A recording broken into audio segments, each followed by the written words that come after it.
Hi, my name's Sam Bowen, and I'm here with James Brandon as well from Tate. And we were going to be with you at the Museums and Heritage Show, live in the flesh, talking on stage, and we're really excited about that. But obviously, due to COVID-19 and lockdown, we can't do that anymore. So we're going to try and give you a digital, virtual version of what our interview was going to be. So over to you, James. Hi there, and thanks so much for coming and listening to our conversation here today. And thanks, Sam, for giving up your time to talk to me about what the importance of thinking about museums and heritage and the offer for SEN families.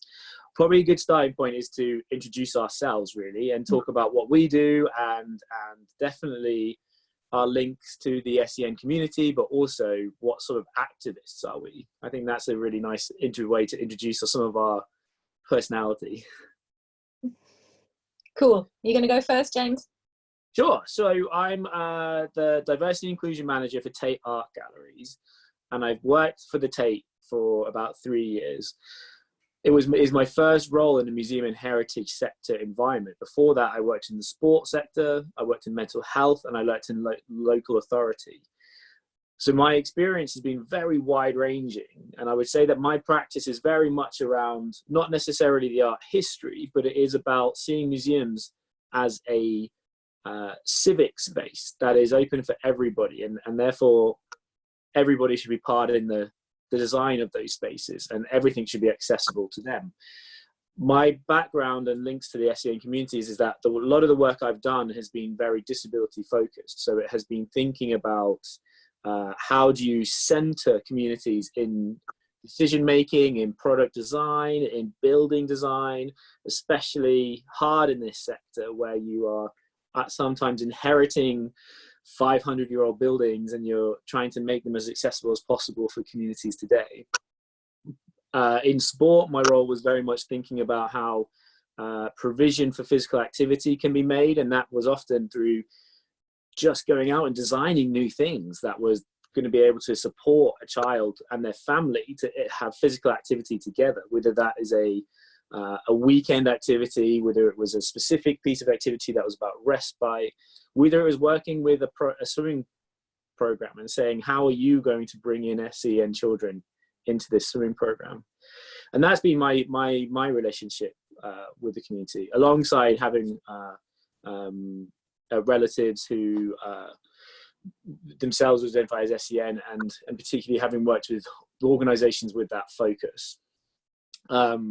In terms of an activist, what sort of activist? I'm probably, me and Sam have known each other a while, but I'm more of the quiet activist. I do see myself as a coach, and I do see myself as an organizational change maker, but often it's not through bounding down doors, which I think is a lot to do with my temperament, but also that my practice has also always been around telling stories and coaching people to understand and helping them to make better decisions, and hoping and praying that people do.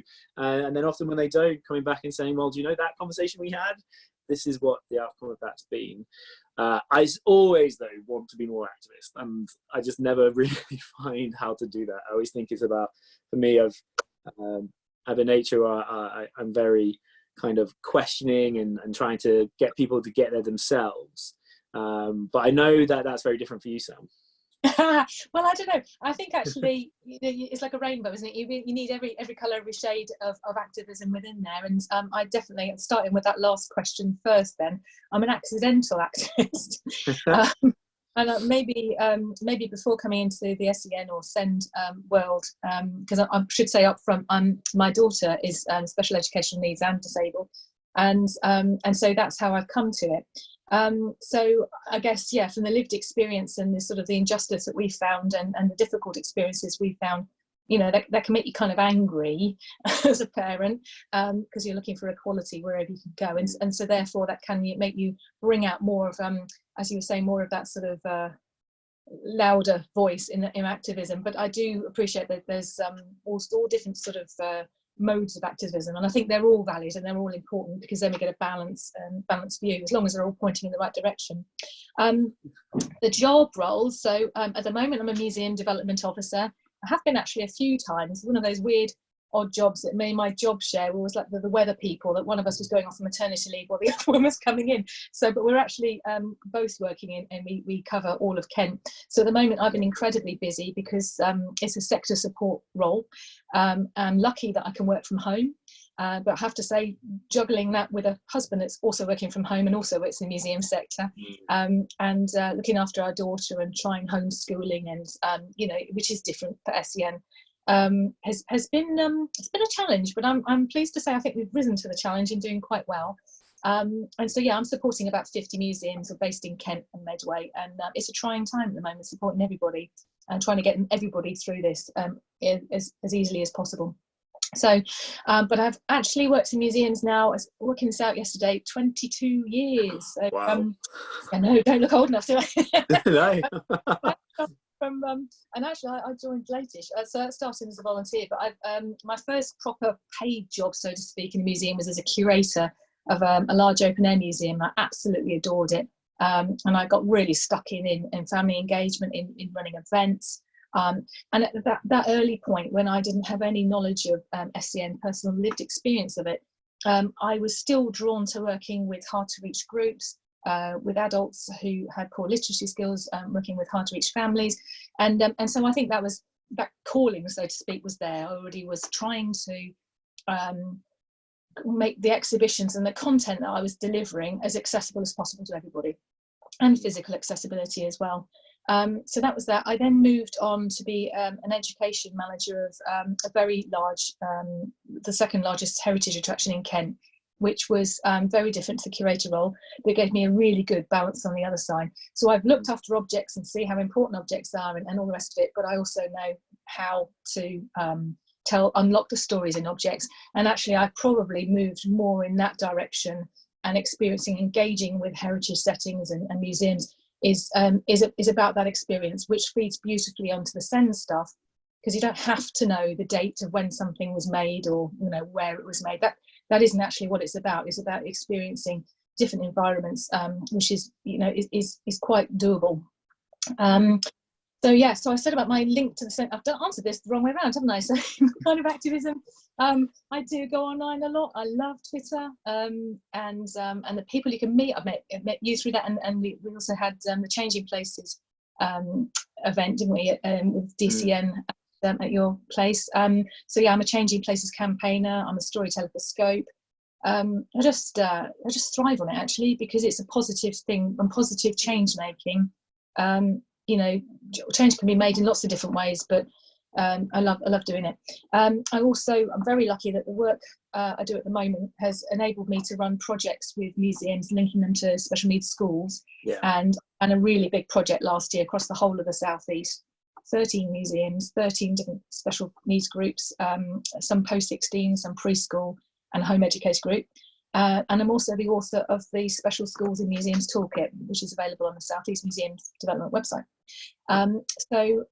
Yeah, I kind of talk the talk, walk the walk, and I speak at conferences and love it, love all of that stuff.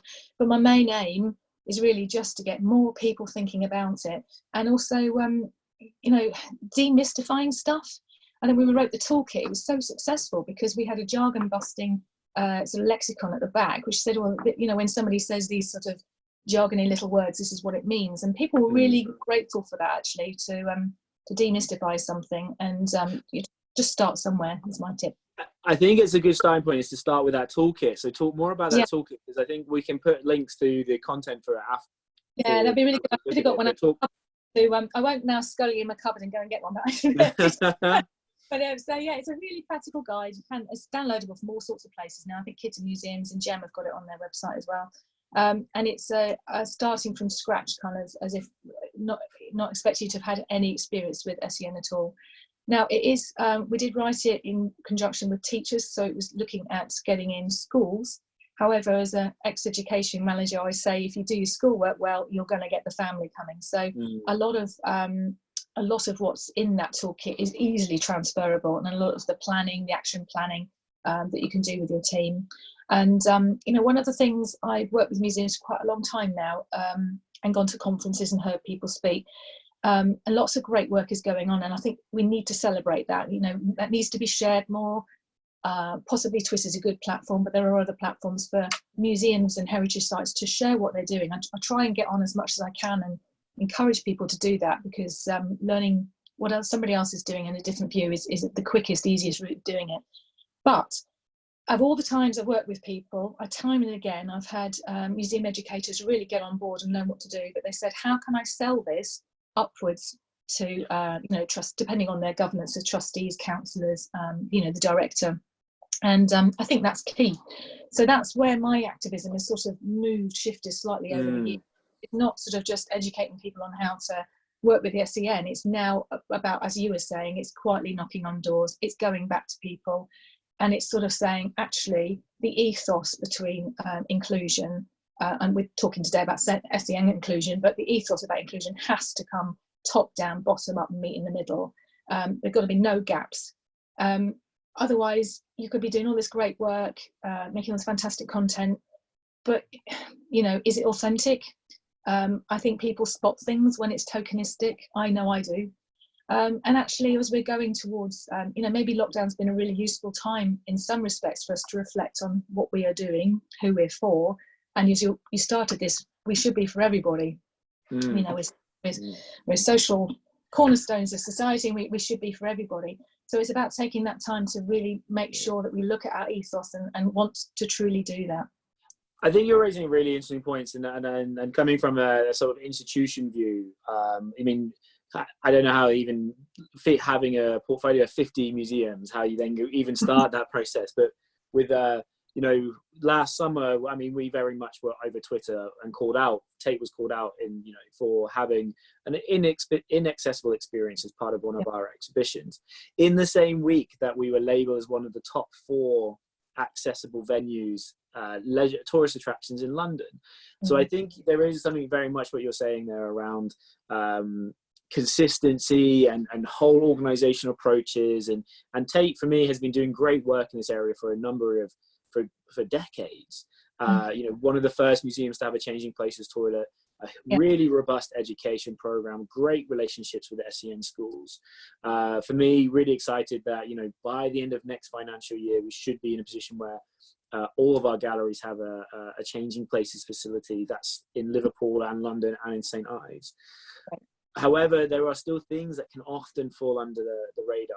And what I've definitely noticed in working in diversity and inclusion for a number of years now is that almost the disabled community have had to compete for attention against, as the Equality Act came in, and there was rightfully more resources pumped into a wider range of support for people. But what's definitely noticeable in the rise of social media in the last few years in particular, that disabled communities are coming out and saying this is not good enough. You need to keep still pressing forward. And I think that's been very powerful for me as a worker in an institution, to be saying, we have a moment, we've got people, people will come and tell us when we're not being accessible. We have to work with the partners who will tell us when we are, because people, it shouldn't be about, it should be standard setting for everybody. And I think you always say to me a really, a lovely phrase about, if you don't cater for the SEN child in a family, you're not going to get anyone in the family. Do you want to talk a bit more about that? Yeah, so I spoke about actually at an MA conference back last December, and was quite passionate about it, because I've worked out, so 8% basically of UK children are SEN, or SEND as a disability. So that's 8%. That's still a large number of kids. Okay. Now they don't all live like my child does in a single child family. Obviously, live with other children as well. So if a family can't visit, and this is going to be really crucial as we move into these sort of, unlocking lockdown, so to speak, will be in stages, and it'll be a privilege for be able to coming out and visiting places. But if you're shielding somebody, as my own daughter is, the whole family obviously won't be able to go out. So I think my argument before was, actually, you don't cater for the SEN child, then the whole family won't come out, because they're not going to. Why would they necessarily farm the SEN child off with a carer while they bring the family out? That's not what we should be looking at. That is not family inclusion. So I've been saying this for quite a long time, and now this is going to be truly proven, then actually they physically won't be able to come out now, because of the child that needs shielding, and that could be for medical reasons as anything else. So I think that's really important, that people see a whole family, and also cross-generational learning as well. We should be supporting that. That's, you know, the beautiful learning opportunities there for everybody coming in visiting in a group. But you know, quite rightly, I won't go and visit somewhere with my child that isn't going to cater for her needs, because I want her to have as good a time as I'm going to have, and that's not a bonkers thing to suggest. You know? No. I'm still a bit confused as to why people, you know, I as you just mentioned as well about other protected characteristics having being celebrated more, shall we say, and being catered for more equally in museums in the last sort of 10 years. I wrote a piece in the Museums Journal in March on this very case, and it was on the comments section. It's on the website, quite clearly saying, come on, you know, disability is still you know, a sort of tick box exercise. It should be embraced. And I think as well, this whole lockdown period, you know, disabled groups generally and SEN community have been treated differently. There's been changes to the SEN law, which you wouldn't necessarily know unless it's been affecting you. Actual 2 key changes to the law, where the responsibility, the duty of care for education has now been downgraded. So, and this is just for SEN kids. So there are reasons why that has happened, and it's being reviewed monthly. But I think, you know, that out of this situation, even when everybody's coming back, you need to know that there are parts of the community who are going to be bruised and emotionally bruised, and be feeling this for quite a long time. Because actually what's happened is, sorry, it's my phone going. Actually what's happened is this sort of sense of feeling different and slightly outcast has literally been proof in the pudding, because, you know, law has been changed to make us feel like that. So I really would hope that you know, the plus side is a lot of museums have become ironically more inclusive because they've had to do online content. People have had to step up or ramp up their online learning content, which is great.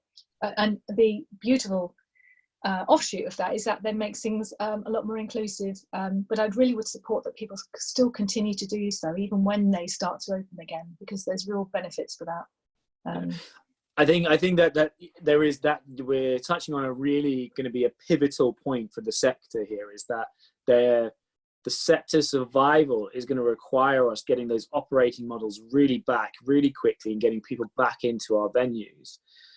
So you could very easily see the financial model, which has always been a problem for the sector in terms of wanting to do its inclusion objectives versus the actual realisms of running these buildings, and the financial model that we have as a sector being, we need to get people back, and the people that can come to the galleries are those who have not got the social distancing measures applied to them.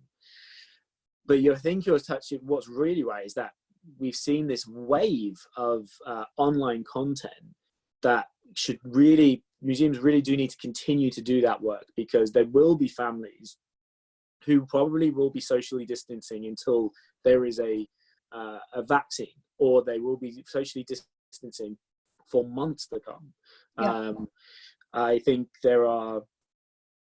what's really important is that when social distancing measures reduce, and that's even for our workforce, it is going to be a privilege to be able to have that reduction, because not everybody is going to have that equitably. And one of the things that the social distancing measures have done is almost created a sort of a unifying experience of what it is like to be socially isolated. However, you can just we've gone into this unifying experience, but we're not going to come out equitably. No. Because there will be different people who can go out and experience different things in society.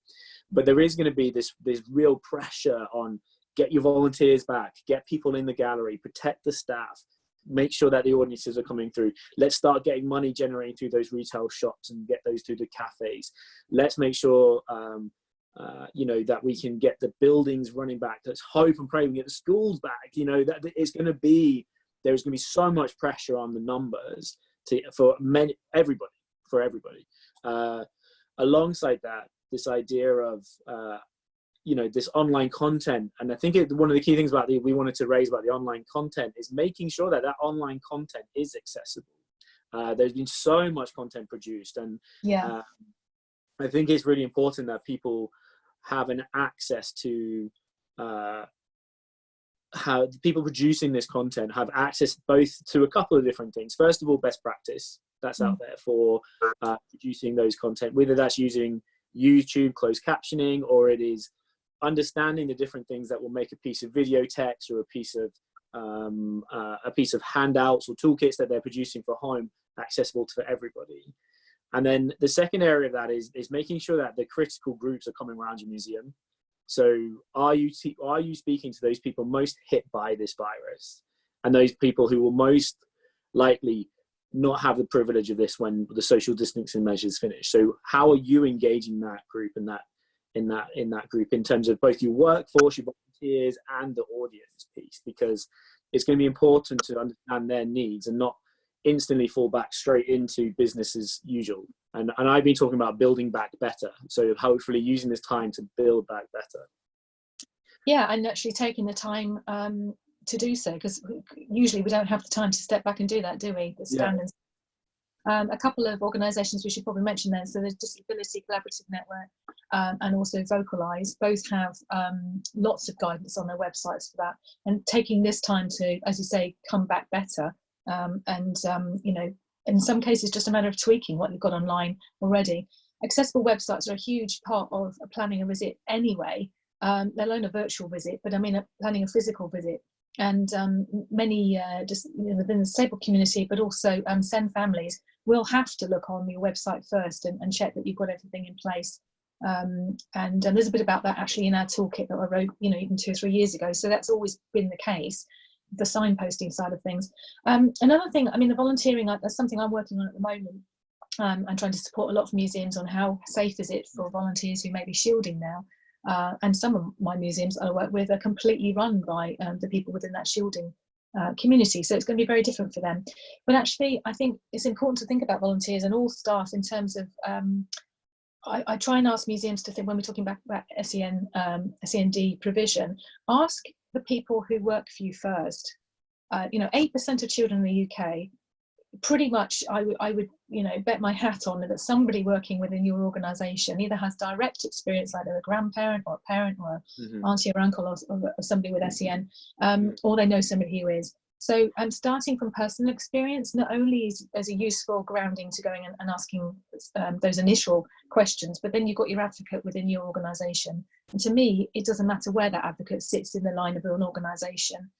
You know, it could be the director or the manager, it could be the cafe manager, or it could be the cleaner. It doesn't matter. Experience is experience.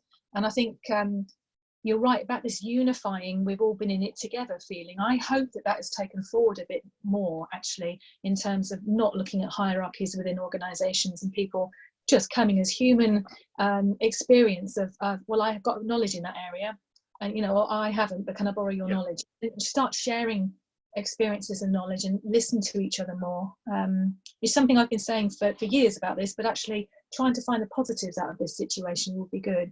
And actually, you know, you talk about money, income generating. That is the case for everybody, not just the independent sector. So I don't see a problem with monetizing online learning content. I've been trying to find stuff for my daughter during lockdown. Twinkle, for instance, that's a monthly subscription fee, which I was surprised about because everybody's been talking about it. I thought it was free, but it's not. So nothing against them. They were absolutely fantastic materials, and we'll be looking at it. But it's not. It wouldn't be a new thing for somebody to say, okay, we've got good quality material here, or maybe rethinking how you do school visits. You know, schools won't be visiting for a while. SEN schools certainly won't. So do you do Zoom chats like we're doing here for the teachers to help get them up to speed on how they can teach the curriculum differently with your resources, how your museum is relevant to them still. Just thinking creatively is actually a gift to be able to have this time to be able to do that, I think, personally. And we're a very creative sector, aren't we? I mean, look at all the things that have been going on in the museum from home last week. It was fantastic. I really enjoyed it. That's the thing, and there is lots of positives out there that can help. And I think the kind of, there is an anxiety that will come very soon around, the implications financially for our sector, and we'll just have to cut.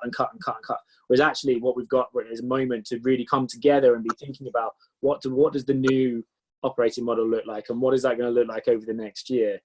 And it's going to be challenging. It's going to be a challenge in the future, but I think we've got a really, as you say, a really creative sector with lots of amazing people in there who will have both lived experience and knowledge, studying and academic thought, and we've all got to get around that table, because one of the things I always find really useful in my job is I don't have an art history background and a cultural studies background. I mean, so I think I always come in and just ask the daft question. I'm like, oh, what does that mean? And they're looking at me going like, oh, I'm going to whisper this. I don't have a history GCSE either, but I do have a museum MA, so it's okay. It balances out. But you're right, yeah. But you asked the question. So one of the things that we wanted to do before we go into final thoughts is just talk about some things that have been happening for disabled families during this time, that people might not know about, and what so just wanted to leave that open for you.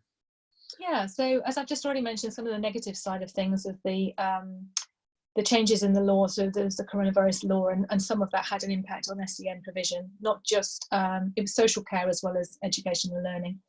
So that has been taken differently in different areas already, and people have already impacted on. So if you were in the process of appealing or having an educational healthcare plan, the understanding was that would all be delayed, and that has implications obviously in children's learning and accessing life skills. All the SEN schools are shut, just as all schools are at the moment, apart from key workers. And I think it's realistic there are already discussions on how on earth are we going to open up SEN schools with social distancing, for different reasons as to why that would be more difficult than a mainstream primary or secondary school. So there's those. I think I found it quite tricky personally to find, because my daughter's severely learning disabled, to find content that is age appropriate or ability appropriate. So that has been something I found. And also, I'm very lucky that my child doesn't have challenging behaviour, but that has been a massive thing that I've seen time and again on social media, that families are just about managing when the child has, or maybe more than one child within the family, is very challenging behaviour, and that could lead out as being self-violent behaviour, violent towards others. These are very difficult to be able to be trapped in four walls altogether all the time. Changes of routine has been quite challenging as well, particularly for children with autism and sensory processing. And actually, just how on earth do you explain to a child with SEN, and there's a huge range. Obviously, I'm totally being honest about that. There's a range that some children with SEN are totally going to get what the coronavirus is and the implications of that. Others, like my daughter, I wouldn't even know where to begin to explain it, so I haven't. I've just said to start with, she knows he's not going to school, and that's been a bit odd. She's got used to it now. And to start with, I said it's like Christmas but without the presents.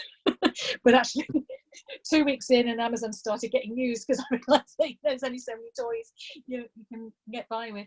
But actually, we've some positives that my family's personally had is that having this extended period of time all together as a family, eating all our meals together.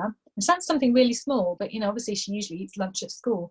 Eat them all together. Within 2 weeks, she started self-feeding, which is huge. I mean, that's a massive development tool, and we've been obviously working towards that for years. So she's 10 and a half now, and hasn't stopped. She wants to do that. So and also her physical skills. We've been lucky enough to have some Zoom physiotherapy sessions with the physiotherapists at school. So we've coped okay, but it hasn't been the same story for a lot of SEN families. And just like any family, I guess, if you've got garden space, you've been able to get out, you've got a park nearby, you're probably having a better experience of this than if you're locked in a flat and you don't have any green space, and kids don't have anywhere to burn off their energy. So I think I think people just need to appreciate everybody's experience has been different, everybody's experience is valid. And you're absolutely right about coming back. I hate to think the museums are going to, whatever the day is, that we're going to stand there with fanfares and go, where is it? It's going to be like that. It is, isn't it? But we'll get back. I think we'll get back there. I hope that we'll get back eventually to be a better place, and people being just more understanding of each other, or have time to, next time you see a child appearing to have a meltdown in your cafe area, just be a little bit more mindful. That people will be more mindful of, I know what that kid's going through, or I know that what their mum or dad needs in terms of support and help, and being less judgmental. I think there's a lot of stuff we can do just by our attitudes before you even think about what learning program you're going to put in. And things can be really simple. Like, I try and say this as time as ever. I'll just finish, I guess, on my final thoughts about what I believe that museum visits should be for everybody. So they're experiences, and it's open-ended learning. So I'm really, really dead set against any of these activities where we go, here's a lump of clay, now you're going to go and make the owl that you saw in that picture 3 galleries ago, and then it has to look like an owl, and you think, oh my God, the pressure. Yeah. What are you actually testing there? That you saw the owl, that you recognise the owl, you've been able to make the owl. Why aren't we just examining the clay? Actually, is a valid enough experience for some child, the smell, the touch, the feel of it, or just being an experience of the space. And I have to say, for some families, and it's not just SEN families, just being out with, especially after lockdown, is going to be really important. Just being out of their normal environment in a new environment and coping with that and seeing new people that they don't know is enough. And I think maybe it's not about lowering expectations of anything. It's just about being a little bit more kind to ourselves as museum educators and curators. You don't have to cram everybody's head with dates and facts and figures and stuff. It's perfectly valid and okay to have a learning trail where you just say, go and find the blue things, or go and find all the pots, or everything that you wear, all the hats, whatever, you can adjust as to whatever your collection is. And that is a mechanism of getting round the space, exploring the new space and new objects and items, and then you can build on that. You can build on materials, you can build on dates and ages if need be. But the beauty of family learning is you're not rigidly locked down into curriculum. No one's going to sort of say, well, you got it wrong because you didn't teach me some dates at the end of the session. And I think, so I guess, give people more permission to view learning more holistically. And also think about sensory engagement as well. I've just done, there's an organisation called Sensory Spectacle, and I've just done an online training programme with them, Becky Liddon. And so really take this time when you go back into your museum spaces to walk through this free online training that they've got on at the moment as well. Walk through your space and see where the sensory challenges are, as well as the physical challenges like your steps and your lifts and all the rest of it, and go, actually, what can I do to adjust to make my place even more accessible when SEN families are ready to come back in? Yeah. And I think that's all I can say really. Just going with an attitude, is, like I say, the ethos, just as I started at the beginning of this, is where you've got to go all the way through it, like a stick of rock. Yeah. Oh, it's so nice. It's so positive. I think the key thing for me is to sort of, as a final thought here, is that Tate has the value of kind, and I think that is anything that happens over the next year, we're going to have to build back better, really drawing on that value of kindness and thinking about we've all changed through this experience. We'll have all had something, that a mountain to climb as an individual. What we do have is a moment to come back and design things back better, use the time when we will have a lower participation. I always think about the two models that we have in a museum going hand by hand, the civic space model and the critical thinking space model. How can we reimagine these in this new future and this new normal? And how do we show that kindness for our audiences, for our staff, for our volunteers? Because it's going to be a really challenging couple of months, if not a year. It's going to be challenging. So that kindness really does need to come through. And I think if everybody, as you say, if everybody can come in with that attitude, the specifics and the outputs and the outcomes will all come with that.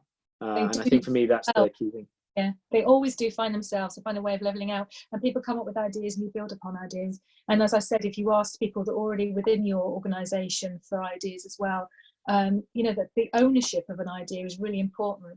I talk about as well in the talk about the sensory shop. So having send appropriate stuff in your shop, that works when the retail manager is on board, and that's it. I haven't got anything else to say about that. Everybody needs to be on board in their area, but if they own it, humans tend to want it to work. Is another thing as well. So, but this has been a fantastic opportunity, and we've had a more intense conversation maybe than we would have done on the stage. So this is another positive. Yeah, thank you so much. It's always, as I always love talking to you, always fills my emotional tank up, and it's always. I do one of those little heart things. Yeah. Well, it's important that we all come together as a family and a network at this time, and I think that's really important. Support each other. Excellent. Take care. Stay safe, everyone. Stay safe, everyone. Thank you very much.